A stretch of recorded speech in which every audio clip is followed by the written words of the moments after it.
Live from the studios of Eagle Eye 5, this is Eagle Eye News.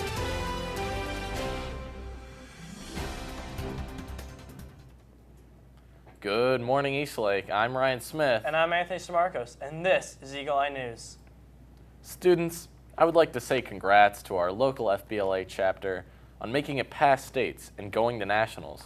This chapter has done so much to prepare for the competitions and had a great time at the Florida State Conference. They said that they love to meet new people and to grow in their subject for next year.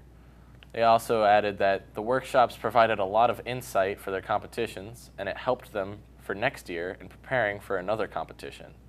A special shout out to Jonathan Norman, who will be moving on from states to the National Leadership Conference. He competed in agricultural business and got 3rd place. Also, a congratulations to Justice Bishop, where he was placed 4th and is also moving on to nationals with cybersecurity.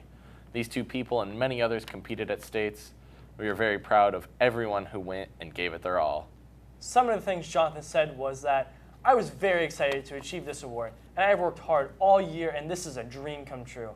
He had a great team by his side, and we asked him, how much work did you put into preparing for these competitions? And he told back to us, I spent a lot of time on my computer looking up old tests and having a mock questionnaire between a few of my friends. He also stated that preparing was the key for the competition, and if it wasn't for that, he wouldn't be where he was today. You know, I'm really proud of everyone that went out for FBLA, gave it their best. I am too, and I'm especially proud of those who moved on from states to nationals. That's true. Good luck to those guys. Up next, there's been a recent bike theft in Tampa Bay. The Tampa Bay Times have, however, stated that there's a sudden decrease in missing bikes. Lindsay Cox, however, was one of the victims in a bike theft, but 5 years later, she got her bike back. Cox has even made a web page to promote reporting of stealing bikes. This has been such a huge problem in the community that people have just stopped reporting it. She's just one of the many examples of stolen bikes here in Tampa. In 2015, there was over 1,200 bikes stolen in St. Petersburg, but the number keeps going down ever since. Most cities from Tampa Bay to Clearwater have seen a steady increase from 2012 to 2014. The worst problem was that people weren't registering their serial numbers. Sandra Miner, who was a detective, said that out of the 936 bikes stolen in St. Pete that year, Miner said only 87 owners gave their serial numbers to police. Bikes are stolen day after day, and it doesn't stop. People should be using the proper locks and protection to make sure locking up your bike is safe. There are a lot of people that have missing bikes but simply aren't reporting them. Don't ride your bike if you're going short distances, or maybe leave it with a trusted friend if you go somewhere for a few minutes. Law enforcement agencies are enforcing you to call them because they might even have your bike in their warehouse already. Now, it's good to see this problem going down, but really, almost 1,000 bikes a year is still a lot. Yeah, it's still a lot, but I'd like to see how the numbers go down. Yeah, the numbers are going down, but people just need to lock up their bikes. Use some protection on their bikes and register those serial numbers. Yeah, I think that's definitely the key. Finally, to mention Eastlake's track team. At the February 25th Berkeley Invitational, they hosted Eastlake, which placed 3rd, right behind George Jenkins and Steinbrenner. We only fell 5 points short. Also, congratulations on winning the Calvary Invitational track meet on March 3rd, 2017. We won by a total score of 172 to 139. This marked the end of our track season, and congratulations to the boys varsity team. The varsity girls only had one meet in February, and they placed 4th. Congrats to them for working hard and putting in all that effort.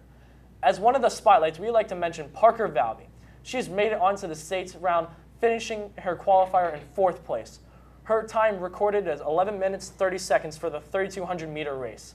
She has done extraordinary this season and is carrying Eastlake through the season. We'd also like to give a special shout out to Emily Rollins, who ended up finishing the 800 meter race with a time of 2:29. These girls have done a great job throughout the season and have shown the rest of the state what Eastlake is made for in track. Also, just to mention, the boys. Josh Bowers finished the 100 meter hurdles with a time of 10:84 and the 200 meter hurdles with a time of 22:04.